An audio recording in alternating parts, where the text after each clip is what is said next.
Katras demokrātiskas sabiedrības pamatā ir individu personīgās brīvības un drošības garantijas.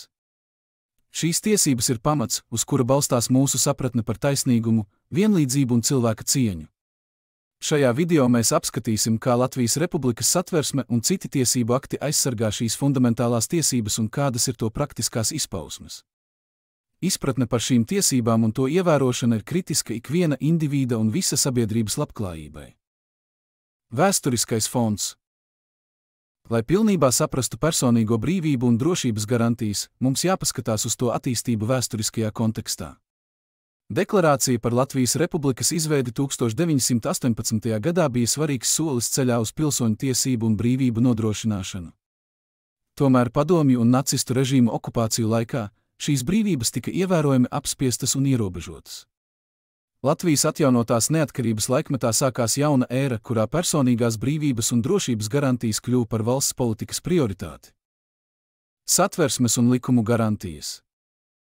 Satversme ir Latvijas augstākais tiesību akts, kas garantē personīgās brīvības un drošības aizsardzību. Satversmes 93. pants skaidri nosaka, ka katram cilvēkam ir tiesības uz dzīvību un personīgo brīvību, un šīs tiesības aizsargā tiesas. Papildu Satversmei ir daudzi specifiski likumi, kas regulē personīgo brīvību jomas, piemēram, likums par policiju un krimināla likums. Šie likumi un to piemērošana nodrošina, ka individu brīvības netiek patvaļīgi ierobežotas un ka aizsardzība pret nelegālu aizturēšanu un citiem drošības pārkāpumiem ir garantēta.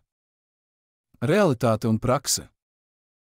Tiesību teorētiskā garantija un to praktiskā piemērošana bieži vien atšķiras. Latvijā, kā arī citur, sastopamies ar šo jautājumu. Kritiķi bieži uzsver gadījumus, ka tiesība aizsardzība nav bijusi pietiekama, piemēram, neattaisnota ilgstoša aizturēšana vai tiesas procesa kavēšanās. Tomēr jāatzīst, ka tiesība aizsardzības sistēma pastāvīgi attīstās, reaģējot uz šādiem izaicinājumiem un kritiku. Vērtīgi ir arī starptautisko organizāciju vērtējumi un ieteikumi, kas palīdz uzlabot tiesiskumu un personīgo brīvību ievērošanu Latvijā. Starptautiskais konteksts.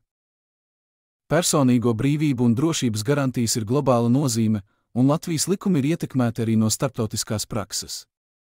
Latvija ir parakstījusi vairākus starptautiskos līgumus, piemēram, Eiropas cilvēktiesību konvenciju, kas nostiprina tiesības uz brīvību un drošību.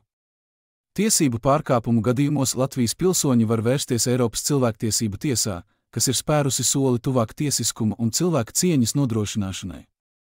Šī starptautiskā sadarbība un tiesiskais atbalsts ir būtisks elements, lai nodrošinātu, ka personīgās brīvības un drošība netiek apdraudēta ne tikai Latvijā, bet arī globālā līmenī. Šis ir spēcīgs rādītājs tam, ka personīgo tiesību aizsardzība ir ne tikai valsts, bet arī globāla prioritāte. Nobeigums un aicinājums uz diskusiju. Mūsu tiesību sistēma nav nemainīga, tā atspoguļo mūsu sabiedrības attīstību, vērtības un izpratni par to, kas ir taisnīgums un cilvēka cieņa. Mums, kā pilsoņiem, ir ne tikai tiesības, bet arī atbildība piedalīties šajā procesā, izglītoties un diskutēt par šiem jautājumiem. Es aicinu jūs aktīvi iesaistīties sabiedriskās diskusijās par personīgo brīvību un drošību. Tava balss ir svarīga, lai veidotu taisnīgāku un drošāku sabiedrību. Atcerēsimies, ka tiesību un brīvība aizsardzība ir nepārtraukts darbs. Ik viens no mums var ietekmēt, kā mūsu nākotne izskatīsies. Tāpēc esiet informēti, esiet aktīvi un nekad nebeidziet uzdot jautājumus.